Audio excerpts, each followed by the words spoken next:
Non! Bonjour. On va faire ça dans l'ordre.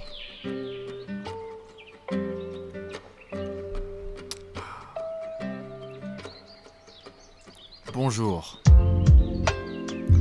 Voilà.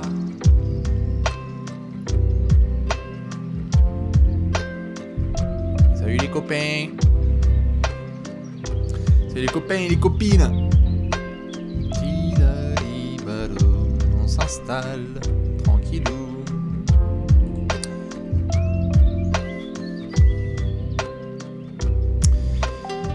Bonjour à toutes et à tous et bienvenue dans Allez Café, votre rendez-vous du matin pendant les playoffs 2022, histoire de débriefer toute l'actualité. On s'installe tranquillou, j'espère que vous allez bien. Peut-être qu'il y en a qui se réveillent gentiment, et dans tous les cas, si vous vous réveillez, on espère que vous allez bien démarrer cette journée du jeudi. On est jeudi je crois. Ou celles et ceux qui sont en direct, évidemment, je sais qu'il y en a qui viennent de partout. Je viens de voir des... bon, les Madrilènes sont en feu, mais les New-Yorkais aussi, je vois, sont en feu. Il y a des gens de partout, des fans de Phoenix, des fans de Dallas, des fans de Miami et de Philadelphie. On va faire comme d'habitude, évidemment. On va respecter le line-up du Allez Café. Dans chaque émission, vous le savez, on revient sur les matchs de la nuit, plus deux petites actualités. J'en ai deux à vous filer tout à l'heure, pour peut-être certains qui n'ont pas vu ce qui a été dit dans la nuit. Vous réveillez, vous dites de quoi on va discuter ? Eh bien, on va le faire tout à l'heure. Il y en a qui veulent appeler leur fils Cri-Cri. C'est vrai qu'on va reparler de Chris Paul dans quelques instants. Il est 6h50 ici à Paris, petite lampée, et on va pouvoir démarrer pied au plancher, j'ai envie de dire, pour parler des résultats de cette nuit, parce qu'on a eu donc deux matchs joués du côté de Miami et de Phoenix. C'était les Game 2 des séries, et donc je vais vous montrer bien évidemment le score tout de suite, et on va faire les choses dans l'ordre. La petite lampée.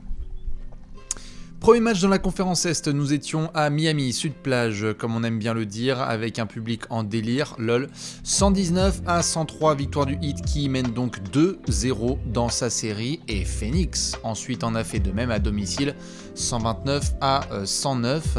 On a tout simplement une opposition entre les matchs d'un soir et du lendemain. Pourquoi dis-je ça ? Parce que comme vous avez pu le voir, eh bien, Milwaukee contre Boston, on est à 1 partout. Memphis contre Golden State, on est à 1 partout. Et le lendemain, donc, cette nuit, nous avons eu les favoris qui ont respecté leur position. Ce sont évidemment les numéros 1 de leur conférence. Miami gère 2 matchs, 2 victoires à domicile. Phoenix gère 2 matchs à domicile, 2 victoires. Du coup, je vous laisse vous installer peinard, et je pense qu'on va démarrer tout de suite avec la première rencontre, histoire qu'on en fasse le petit débrief complet. Hein ? On va faire ça ? Histoire de bien démarrer la journée. Les fans des Sixers, fermez vos yeux. Les fans du Heat, frottez-vous les mains. Victoire de Miami 119-103 à domicile. Comme vous le savez, j'aime bien commencer par un petit récap voilà, fait en freestyle. Ensuite, on va rentrer dans les détails au niveau statistique. Pas de problème. Pas de problème à Miami, je préfère le dire. Bonjour à ceux qui débarquent à l'instant, bonjour d'Alsace. Pas de problème pour le Heat, dont on va parler tout de suite. Un match rondement mené, bien géré, 31-24 dans le premier quart-temps. Dans le deuxième, un petit retour potentiel des Sixers, avec enfin le réveil des lignes arrière. Mais il y a toujours Miami qui gère. On va reparler des différents acteurs autour de Tyler Herro, de Victor Oladipo, de Bam Adebayo et de Jimmy Butler qui ont fait le travail.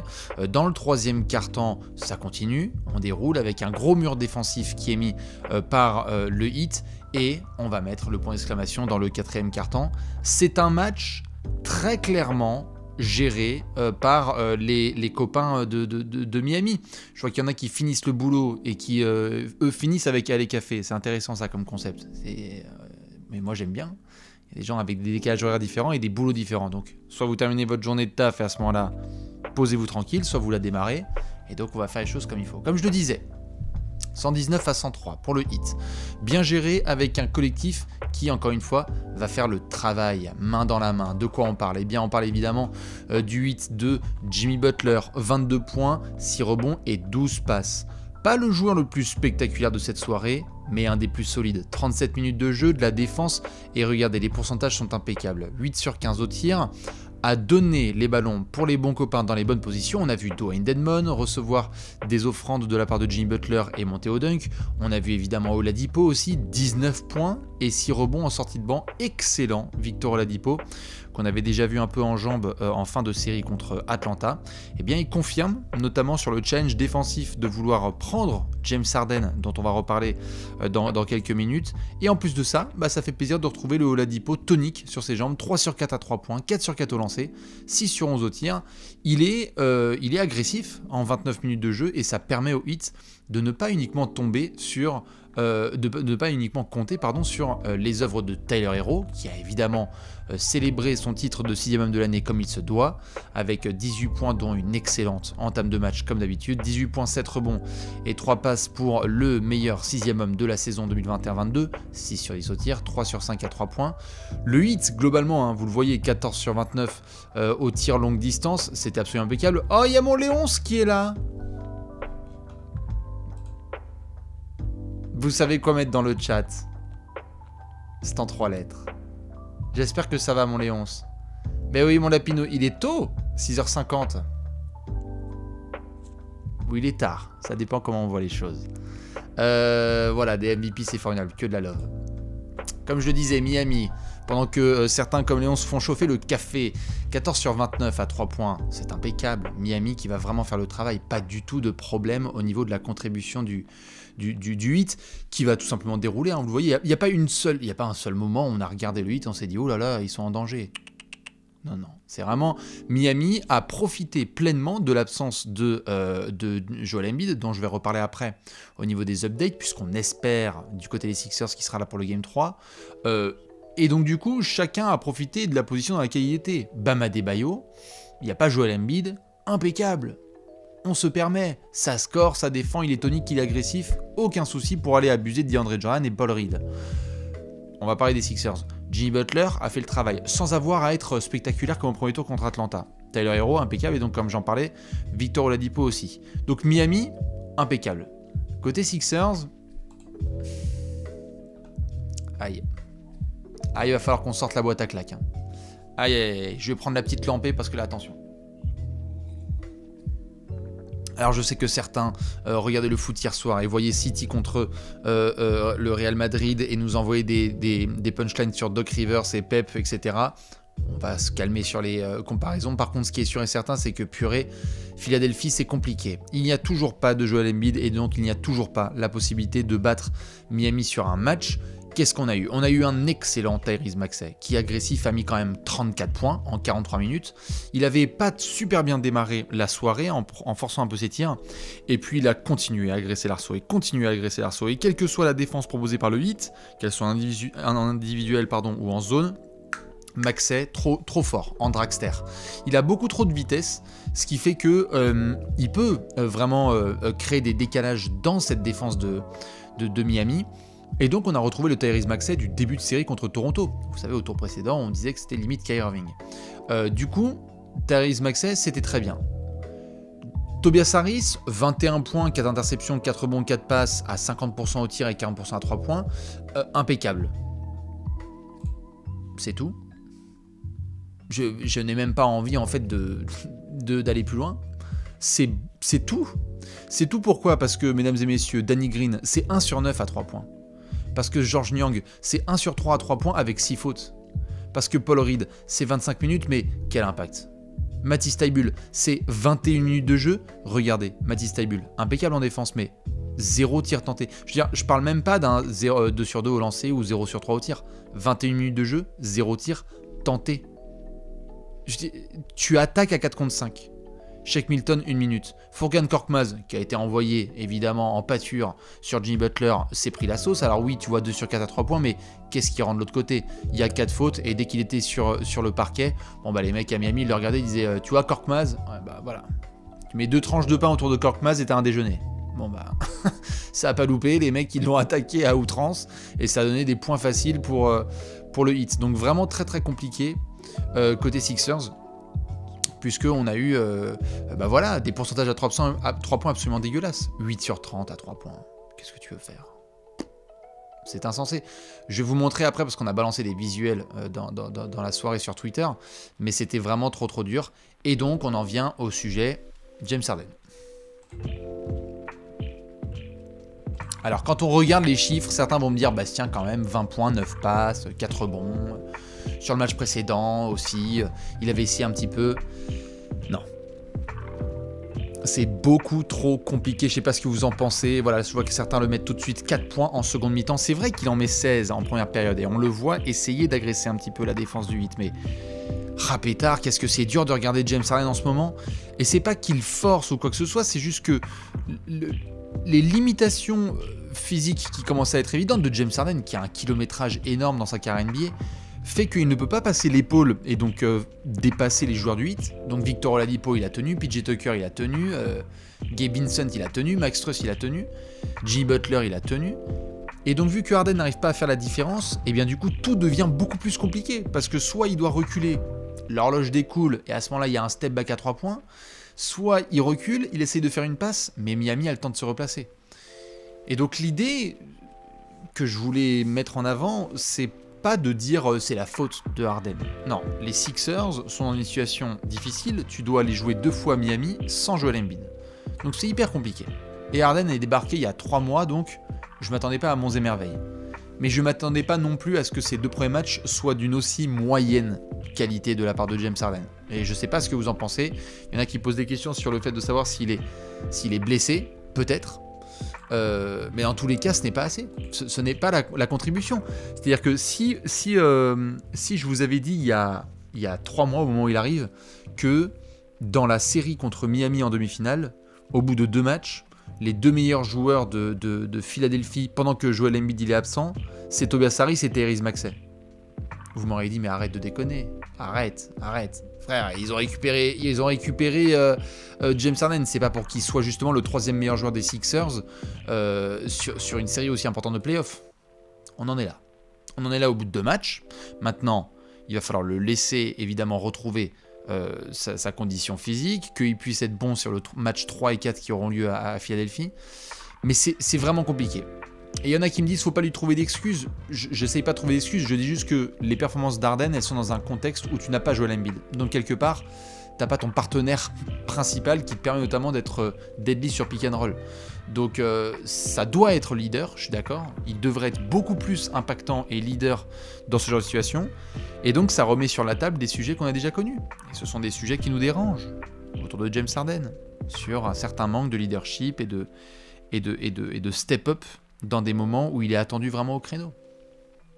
Et encore une fois, ne ressortez pas mes propos hors contexte en disant que j'ai dit qu'il n'était pas clutch, c'est pas ça. C'est juste que c'est vraiment compliqué. Donc, soit vous avez regardé le match de ce soir et les 2 premiers matchs du Heat face aux Sixers et vous pouvez confirmer, soit vous n'avez pas vu ces matchs, et juste je peux me permettre de vous dire que Harden est à un niveau qui est en dessous même en termes d'impact de ses statistiques. C'est-à-dire qu'il y a 20 points et 9 passes ce soir, donc on peut se dire « Oh, ça va », mais c'est pas, dans l'impact, c'est pas ça. Sur la deuxième mi-temps, on a même vu un moment Eric Spoelstra face caméra, dans un temps mort, dire « Je veux que James Harden voie le mur ». Et c'est littéralement ce qu'il a dit mot pour mot, on l'entend notamment au micro de TNT dire « Montez le mur, les gars, je veux que James Harden voie le mur ». Et il a vu le mur, hein. Ça a été très compliqué. Donc on avait vu ce que ça avait donné avec Trae Young au premier tour. Là avec James Harden, on est en train de voir la même chose. Et donc c'est assez tendu. Voilà en tous les cas pour ce deuxième match. En tout cas premier match de la soirée, mais deuxième match de la série. Miami passe à 2-0. Et donc comme d'habitude, je vais prendre une petite lampée et vous montrer les tweets du soir sur ce match. Comme je le disais, Tyler Herro, hier, on en avait parlé dans Alley Café, il a été couronné, 6e homme de l'année, hein, de manière indiscutable. Il avait très bien démarré sa rencontre avec 10 points, il a encore été énorme avec Bam Adebayo. On oublie presque que Kyle Lowry est dans cette équipe et qu'il ne peut toujours pas jouer à cause de son pépin à la cuisse. Ils n'en ont pas besoin. Pour le moment, de Kyle Lowry, c'est vraiment très solide, du premier au dernier homme sous les ordres de Eric Spoelstra. Certains l'ont vu, j'en parlais tout à l'heure, le fait que Joel Embiid ne soit pas là est une chose, mais surtout, il y a une très bonne nouvelle pour le Heat, c'est le retour de All-Star Adebayo, vraiment, qui joue à un excellent niveau depuis quelques rencontres. Vous voyez, sur les 4 derniers matchs, il y a quasiment 18 points et 11 rebonds, même avec les statistiques ajoutées de ce soir, on doit être à plus de 18 points et 10 rebonds, 63% au tir. Il a retrouvé son agressivité, il a retrouvé sa capacité à punir dans les airs, et donc, alors qu'il y avait un petit peu d'inquiétude, de par son manque d'agressivité lors du début de la série contre Atlanta, et bien là, au meilleur moment, Adebayo est en train de retrouver ses bases, et on va voir s'il peut confirmer face à un éventuel retour de Joel Embiid dans quelques jours. Donc Adebayo, comme Tyler Herro, ce sont des très bonnes nouvelles. Ça c'était juste pour le troll, dédicace mon Léonce, parce qu'il y a un moment où il y a James Harden qui a montré une tablette avec un système pour Danny Green, donc j'ai mis la miniature du top 10 des shooters all-time, sachant que Danny Green a quand même bombardé à 1 sur 9 à 3 points. Voilà, donc ça c'est absolument un classique qu'on aime bien faire. Voilà, je m'amuse sur Paint à 3h du matin. Voilà, c'est ça, c'est formidable. Ça me fait penser à toi. Ça, évidemment, aussi, c'est les bêtises qu'on aime envoyer sur Twitter. Si vous êtes fan de SNK, acte de présence, total de la part de Danny Green, mais c'est tout. Matisse Thybulle, DeAndre Jordan, Furkan Korkmaz et George Niang sur ce Game 2, c'était clairement du présentiel. Voilà. Pas à chercher, les mecs ont été nuls. À chier. Donc voilà pour évidemment les performances collectives des Sixers.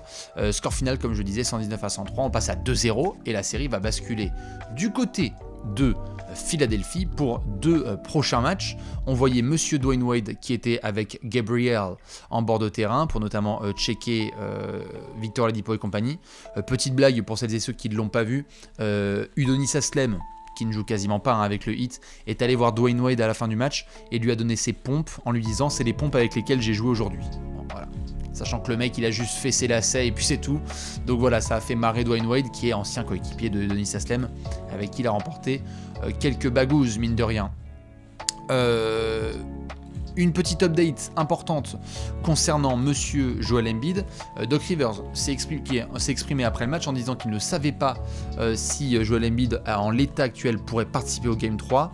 Que Doc Rivers avait pu quand même faire un FaceTime avec son pivot ce mercredi. Et que pour le moment, au niveau des étapes qu'il faut valider pour retourner sur les terrains, on n'y est pas encore. Chris Haynes, comme je le mettais, le reporter de Yahoo Sport, a dit dans le match de cette nuit que Embiid n'a pu réutiliser son téléphone que ce mercredi parce que la luminosité, ça le perturbait. Donc attention, on est beaucoup à vouloir voir Joel Embiid présent ce vendredi soir, je crois que c'est soit vendredi, soit samedi soir. Je crois que c'est vendredi soir, le match 3 à Philadelphie. Et c'est pas encore sûr. Joel Embiid est vraiment blessé au visage. Ça date de ce week-end dernier, donc c'est encore tôt. Il y a une possibilité que Joel Embiid ne soit pas là au Game 3 et qu'il puisse peut-être jouer le Game 4. À ce moment-là, ça compliquera vraiment les choses. Dans tous les cas, Bam Adebayo s'est notamment exprimé après la rencontre en disant non, Philadelphie, ils sont menés 2-0, Joel Embiid, je le connais, c'est un compétiteur, il va venir. Donc, on va voir ce que ça donne, mais il va falloir surtout surveiller dans les 48 prochaines heures, je vous y invite toute la journée de ce jeudi et de demain vendredi, de voir si Joel Embiid valide bien les étapes protocolaires pour un retour sur les parquets après un choc crânien. Donc voilà, dans tous les cas pour cette info. Et ça me permet de rebondir sur une question que j'ai balancée sur les réseaux sociaux et je veux bien vos avis à celles et ceux qui sont présents là en live ou bien en replay ou bien si vous débarquez à l'instant ou que vous étiez là depuis le début de l'émission. Je vous parlais de James Harden qui est agent libre potentiellement cet été. Il a une player option mais il y a moyen qu'il puisse prolonger. Combien vous donnez à James Harden ?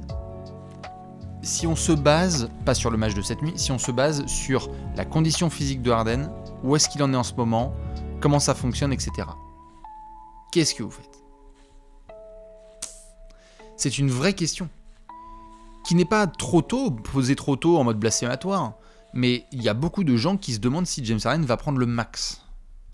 Parce qu'il y a la possibilité en fait qu'on lui propose le max, et qu'il puisse demander le max. Mais là, de ce qu'on voit sur le terrain, non.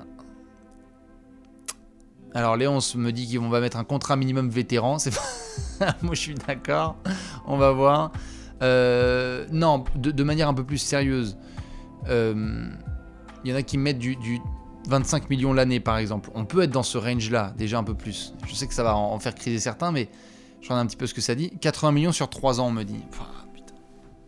Est-ce que Harden serait capable d'accepter ça? Putain. Parce que là, c'est pas que le mec a chuté dans la hiérarchie et que ça y est, du coup, c'est un des 300 ou 400 joueurs de NBA, non. C'est juste que là, il y a une vraie interrogation sur la condition physique de Harden. On n'a pas l'impression qu'il est aussi explosif qu'avant, et du coup, est-ce que tu vas investir longue durée sur un joueur qui ne te donne pas de garantie en l'état actuel? C'est-à-dire que là, on a vu par exemple, vous savez, l'année dernière, côté Clippers, Kawhi Leonard se blesse. Ce qu'a fait Paul George a été extraordinaire. Il a vraiment monté ses responsabilités et il a montré qu'on pouvait compter sur lui. Donc quelque part, quand on a vu ça, on s'est dit « Ok, Batman et Robin, il n'y a pas de problème. Chez les Clippers, il y a Kawhi qui est pas là, Paul George il step up. » Et lorsqu'il y a eu des matchs où Giannis était un peu moins bon, il y avait Middleton ou Jrue Holiday. Et quand c'est pas Jayson Tatum, c'est Jaylen Brown, etc. Et donc il y a une vraie interrogation sur le rôle de Harden, c'est-à-dire incroyable joueur dans l'histoire de la NBA, mais là, est-ce que vous lui mettez un contrat max? Et je crois que la réponse aujourd'hui c'est non. La série n'est pas terminée. Mais si la question elle se pose aujourd'hui, attention à dans quelques semaines, quoi. Où il sera à ce moment-là peut-être agent libre cet été. Dans tous les cas, pendant que je vois que certains débarquent à l'instant, je vais être beaucoup plus rapide sur la prochaine question et après on va basculer du côté de Phoenix contre Dallas. Il y a 2-0 pour Miami. Je bois une petite lampée. Vous me dites votre score final de la série. 2-0 pour Miami et on fonce à Philadelphie. Combien ça va finir cette affaire? Il y en a qui me disent sweep. Ah non. Non. Moi je dis comme Léon, 4-2. 4-2 ou 4-1? Allez, 4-2. 4-2. Fighting Spirit, là, Joël qui revient. Grosse performance. Il y en a qui mettent sweep. Eh, vous êtes nombreux à mettre sweep. Hein. Ah merde, c'est dur. Ce serait vraiment dur pour Philly. Gentleman sweep, on me dit, voilà, ça c'est potentiel. Si c'est un sweep, attention. Ça va faire mal. C'est sûr et certain, ça fera mal. Dans tous les cas, ce qui fait mal aussi, c'est le deuxième match de cette nuit. On va enchaîner. West Coast, motherfuckers. Puisque là, nous étions sur la conférence Est. Il y avait un Game 2 cette nuit du côté de Phoenix. Est-ce que l'équipe de Alexinator a pu confirmer sa domination? Oui, monsieur. Donc on va faire le petit résumé de ce match. Je ne sais pas s'il y en a qui l'ont vu. Je vois que ça démarre déjà en troll sur le chat en me disant que certains vont appeler leur fils Chris Paul. Oui, vous pouvez appeler vos enfants Chris Paul ou CP3, tout ce que vous voulez, ou C3PO même, si vous en avez le désir. Match impeccable. Et pourtant, comme je l'ai dit, s'il y en a qui se réveillent, l'écart final n'est pas du tout représentatif de cette rencontre. Pourquoi? Eh bien, je vais vous l'expliquer. Début de match, impeccable. Ça commence fort avec Devin Booker, qui est agressif, avec DeAndre Ayton, tout se passe bien. Luka Doncic, il répond. Et il dit, les gars, vous mettez qui vous voulez, je vais scorer à outrance. On se retrouve dans une première mi-temps où Dallas, non seulement tient bien, mais parvient même à prendre un bout d'avantage. On les voit vraiment faire le boulot, vous le voyez, 32-26 dans le deuxième quart-temps. Les Mavs sont en excellente situation, parce que Spencer Dinwiddie rentre ses shoots, parce que Davis Bertans rentre ses shoots, parce que tous les garçons qu'on attendait, les Reggie Bullock et compagnie, qui devaient élever leur niveau de jeu sur le Game 2 par rapport à leur Game 1, ont fait le travail. Et donc les minutes qui habituellement sont catastrophiques de Dallas sans Luka Doncic deviennent suprêmes. Et on se dit, mais attends, mais c'est formidable pour les Mavs. Les types sont en train de climatiser la salle de Phoenix. Il y a 150 fautes offensives qui sont sifflées sur les Suns en première période. C'était un petit peu une dinguerie. Et donc, là, à ce moment-là, on se dit, bon, bah, ils sont impeccables. Les Mavs, tout va bien se passer. Troisième quart-temps, Phoenix recolle gentiment, la spéciale, tout le monde s'y met, Javal McGee, petite entrée de Bismack Biyombo, on a des Cam Johnson, on a des Devin Booker, etc. Mais alors, je suis désolé, mais l'histoire de ce match, remporté par Phoenix, et qui fait qu'il y a 20 points d'écart, c'est la claque assez extraordinaire qu'a mis Phoenix à Dallas dans le quatrième quart-temps. Je n'ai même pas encore les mots, alors que j'ai dû tout de suite lancer les cafés, pour essayer de comprendre ce que Phoenix a mis à Dallas. Vous voyez, il y a marqué 40-26. C'est pas 40-26. Le ressenti du quatrième quart-temps, c'est 50-2, si je peux me permettre. C'était oufissime. Et donc on va parler justement de nos amis les Suns maintenant. Pourquoi? Parce que à la baguette, Monsieur Chris Paul. Vous aviez un match qui était quasiment à égalité à 11 minutes de la fin de la rencontre. Et là, Chris Paul, il nous a sorti 5 minutes proche de la perfection basketballistique. Et je ne mâche pas mes mots et je tiens à être très clair, on parle de perfection basketballistique. Défense, switch en défense, petit flop pour provoquer un passage en force, attaque, shoot à 3 points, shoot à mi-distance, les passes de alley-oop, les bons caviars, les fins d'horloge où il fait ficelle. Il ne pouvait pas louper un tir. Il était chirurgical et les Suns ont du coup foutu un tsunami dans la gueule des Mavs. Je vais vous le montrer après sur un des montages qu'on a fait sur Twitter, mais on est passé de 3 points d'écart à 20 points d'écart, comme ça. Ce sont ces Suns dont on parle dans le 4e quart-temps qui sont absolument légendaires dans le Money Time et qui ont rappelé à quel point ils pouvaient être forts. Et donc quand Chris Paul, lui, a commencé à faire ça, et ben derrière la salle était en feu et Devin Booker, lui, a pris le relais derrière et a mis encore des buckets et des buckets en regardant le banc des Mavs. Du coup, faisons les choses dans l'ordre, parce qu'il y a plein de sujets dont on va parler. Comme vous le voyez, Jae Crowder, impeccable encore. 15,7 rebonds, du trash talking avec Luka Doncic, des moves de vétérans, 3 sur 5 à 3 points, c'est absolument parfait. Le début de série de Jae Crowder. Mikal Bridges, sans avoir à trop compter sur lui, 11 points, 6 passes, de la bonne défense, de l'interception, impeccable. DeAndre Ayton, 9 points, 3 rebonds, donc clairement pas un match dominant, mais seulement 18 minutes parce que des petits soucis de faute. Et on avait la même chose avec Javel McGee, vous voyez un peu plus bas, 5 fautes. Donc, on a eu 18 minutes de Bismack Biyombo qui a été très bien utilisé. À côté de ça, qu'est-ce qu'on a? On a Cam Johnson qui apporte ses 9 points en sortie de banc. On a un petit Cam Payne et Landry Shamet qui mettent leurs 9 points aussi. Mais donc, les deux vrais artisans principaux, ce sont Chris Paul et Devin Booker. Parce que Booker, dans le début du match, c'est lui qui tient tête à Luka Doncic. Et c'est lui qui va mettre le couvercle après Chris Paul sur la fin du match, en allant charrier les joueurs sur le banc des Mavs et en rentrant des gros shoots. Mais la balle de la rencontre, elle revient clairement à CP3. J'ai envie de dire, si vous voulez bien démarrer votre journée, je vous disais hier d'aller regarder les highlights de Ja Morant. Allez regarder Chris Paul. Ce qu'il a fait là dans le 4e quart-temps, comme je disais sur les réseaux sociaux, même si vous êtes fan de Dallas, tu ne peux que, en le regardant jouer cette nuit, tu peux que, hop, chapeau, bravo monsieur, félicitations, t'es trop fort.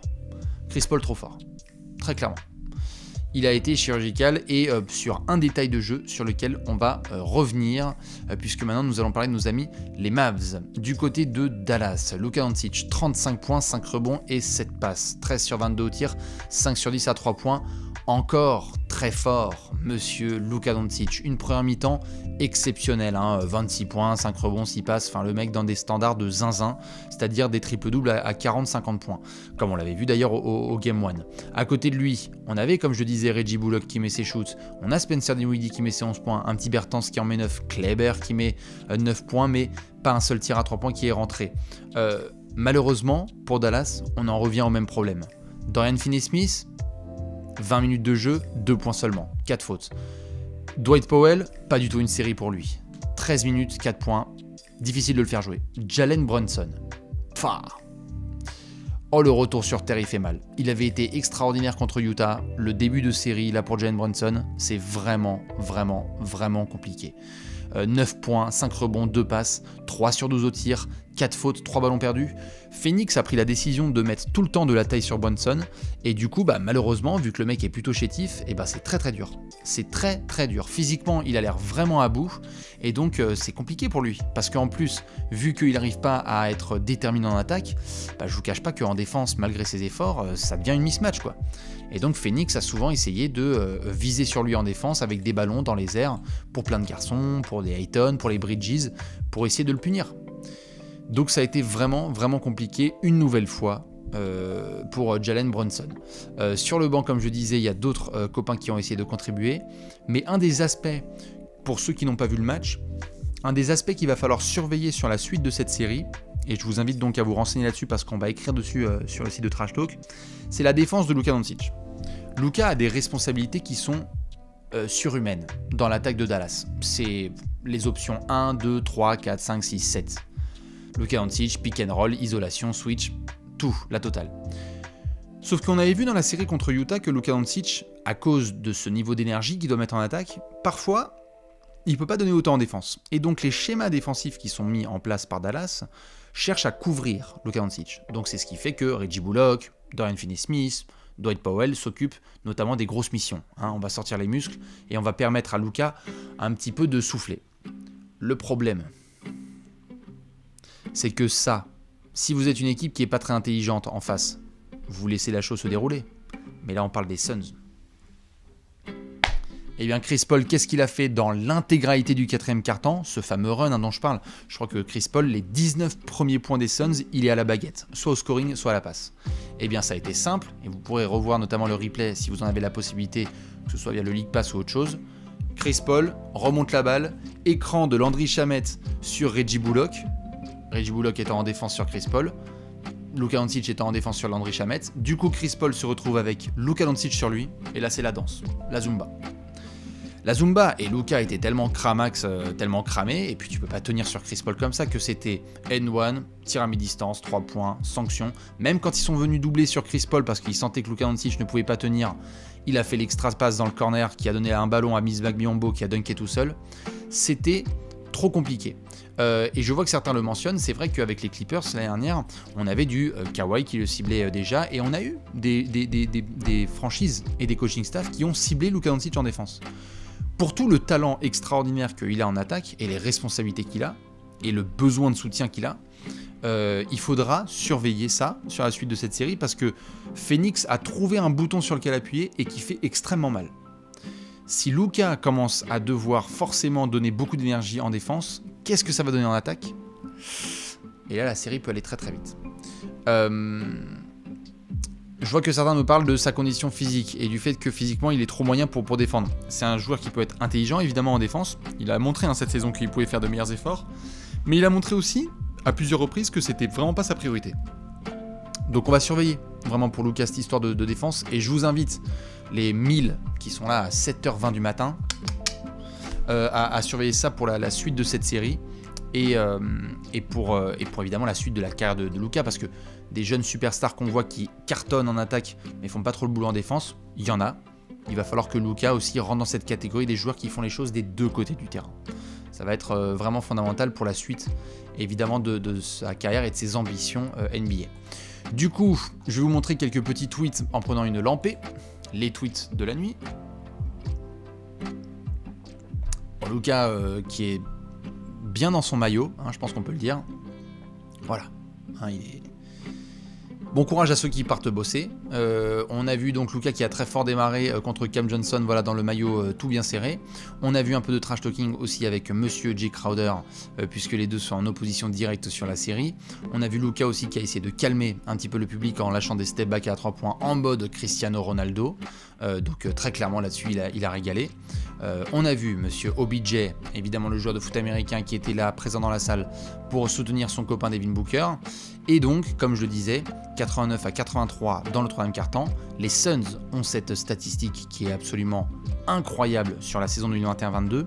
Ils étaient à 51 matchs joués en menant à la fin du 3e quart 51 victoires.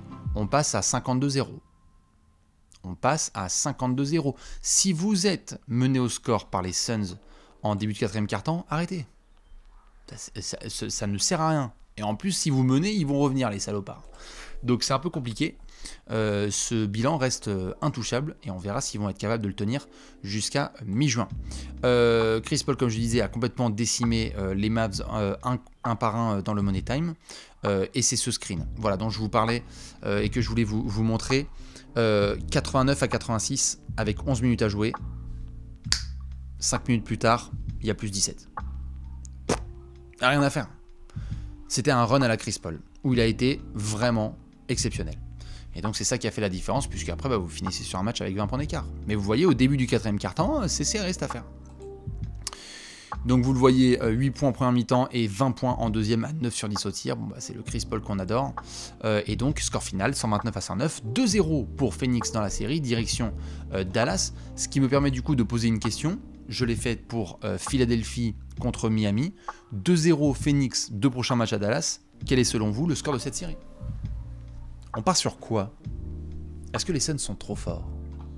Est-ce que les Suns ont sweepé ça? Non. Oh, comme dirait Alex. Oh! Non. Pas de sweep. 4-2? Moi je dis 4... J'avais dit 4-3. Allez, 4-3. On y croit encore. Qu'est-ce que ça me dit? 4-2, on me dit 4-2, on me dit 4-1. Suns in 4. Ça, c'est un... Attention, c'est un champ qui a... En demi-finale, ça a tendance à leur porter chance. Hein. Je crois qu'à Denver, ils s'en souviennent. 4-1, Luka en prend un. Ça peut être très probablement ça. Hein. C'est-à-dire que là, on a les 2 prochains matchs qui sont à Dallas.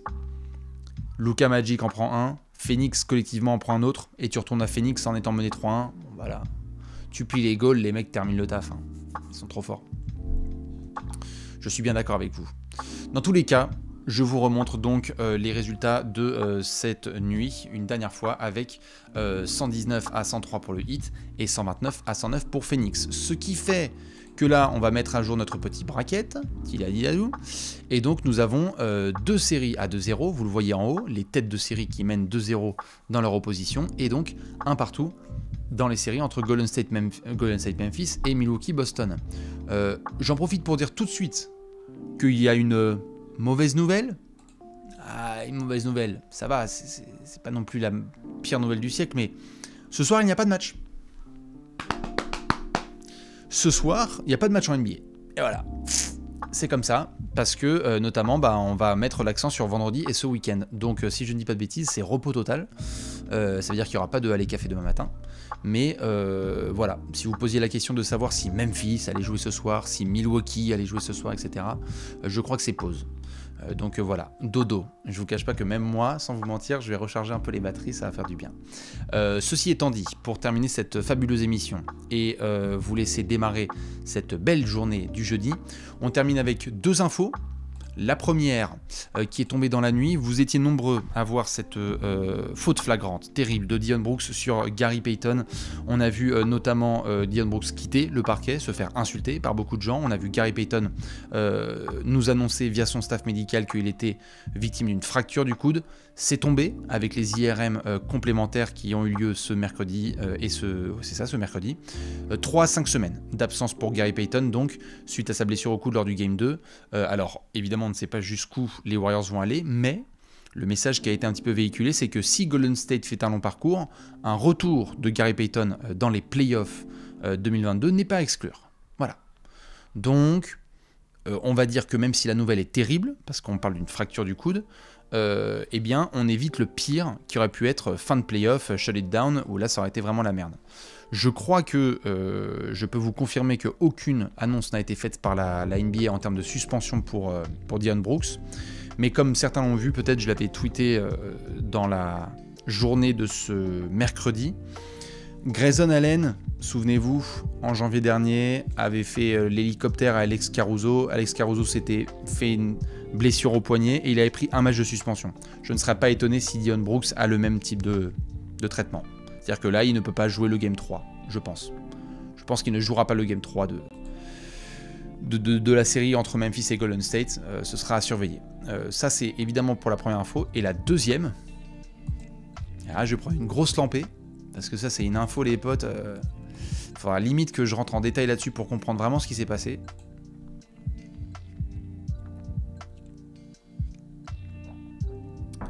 Ben Simmons va être opéré au dos et il va avoir besoin de 3 à 4 mois pour se remettre de cette opération.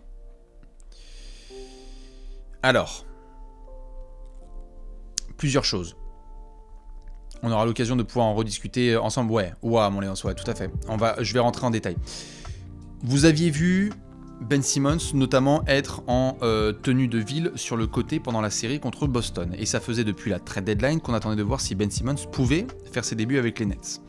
Il y a beaucoup de sourcils froncés et de gens qui sont intrigués par cette annonce. Pourquoi ? Parce que lorsqu'on a vu la série entre Boston et Brooklyn, on a vu notamment les Nets, donc la franchise, donc le staff communication, nous indiquer que Ben Simmons était feu vert médicalement pour participer au Game 4.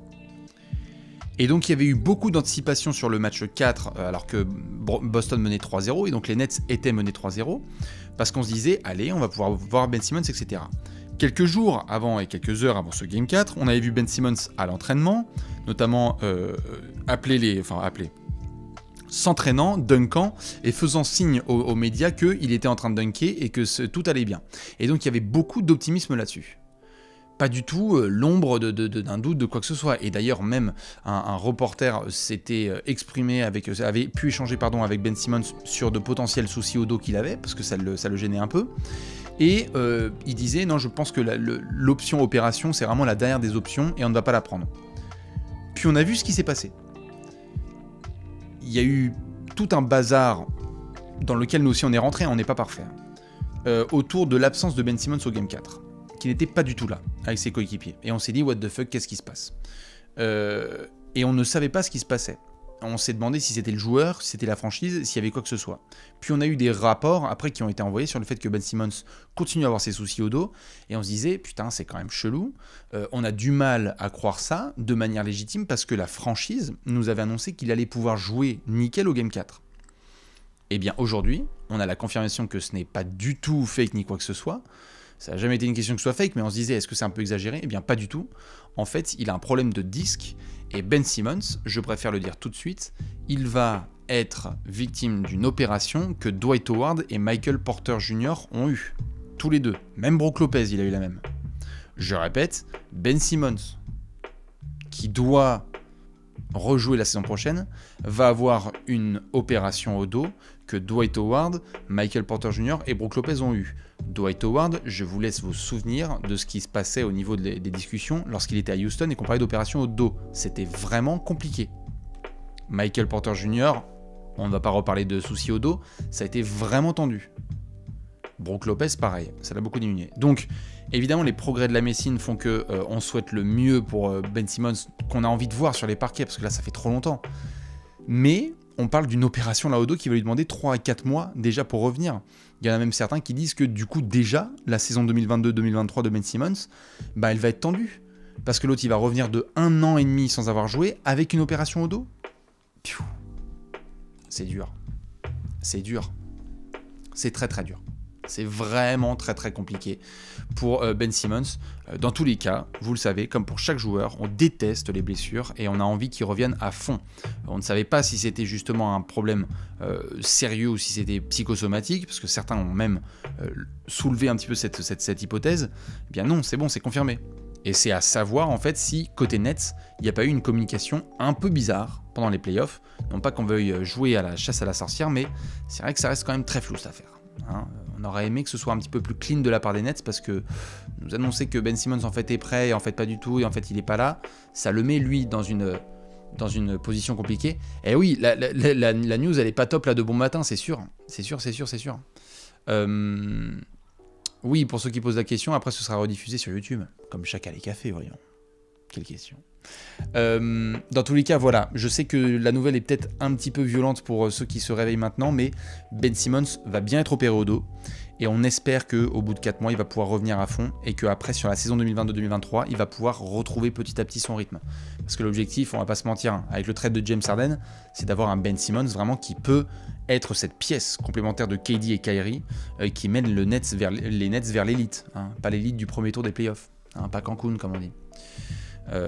Donc voilà, dans tous les cas pour cette info qui n'est pas forcément la meilleure, mais c'est comme ça. On est obligé de donner toutes les news. En ce qui concerne les autres news, bien évidemment, je vous laisse aller sur le site préféré de votre lecteur préféré, trashtalk.co. Vous pouvez aller sur les réseaux sociaux de Trash Talk, Instagram, TikTok, Facebook, Twitter, etc. On a balancé plein de contenus comme d'habitude. Vous pouvez, comme vous le voyez, retrouver le dernier apéro qui a été fait spécial Joel Embiid dans l'équipe de France avec la formidable miniature YouTube de Léonce le MVP et dans laquelle on a discuté avec Alex des dernières infos sur Joel Embiid, savoir si ça allait être prochainement en équipe de France, comment se sont exprimés les gens du côté du Cameroun, même du côté de la fédération camerounaise et de la famille de Joel Embiid. Donc n'hésitez pas à aller le checker. Et nous, surtout, on va se retrouver non pas demain matin, mais après demain matin. Dans Aller Café. Il y aura peut-être de l'apéro si vous êtes sage. Mais on va se retrouver donc après demain matin parce que ce soir, il n'y a pas de match de NBA. C'est repos total. Et on se retrouvera donc vendredi soir devant les matchs de NBA et très probablement le samedi matin pour se faire un gros Aller Café. Voilà. Je pense que c'est à peu près le programme qui vous attend. Maintenant, comme d'habitude, je vais me redresser et on va terminer avec les messages de fin. Si vous terminez votre journée, je vous souhaite une merveilleuse nuit et dormez bien les loulous, c'est toujours un plaisir de vous avoir, cœur en direct sur Twitch. Merci à ceux qui ont balancé des subs dans tous les sens et qui nous envoient du love et plein de petits clins d'œil. Si vous démarrez votre journée, je vous souhaite un excellent jeudi, démarrez bien comme il faut. Les playoffs continuent, ça va être de la folie furieuse, on va avoir plein d'infos. Comme je l'ai déjà dit sur les réseaux, ne soyez pas étonnés si dans les 3-4 prochains jours, on a l'annonce du MVP, à voir ce que ça va donner. Et puis ceux qui sont en replay, profitez bien, n'hésitez pas à venir nous voir sur Twitch la prochaine fois. Moi je vais me reposer un tout petit peu et après me réveiller assez tôt parce que mine de rien, va falloir qu'on tourne 2-3 bêtises avec Alexinator, avec Léonce le MVP et qu'on voit justement ce que ça donne au niveau des actus NBA. On est bon ? Comme d'hab, petite lampée, je vous laisse en musique et je vous fais des gros bisous. On se voit tout à l'heure.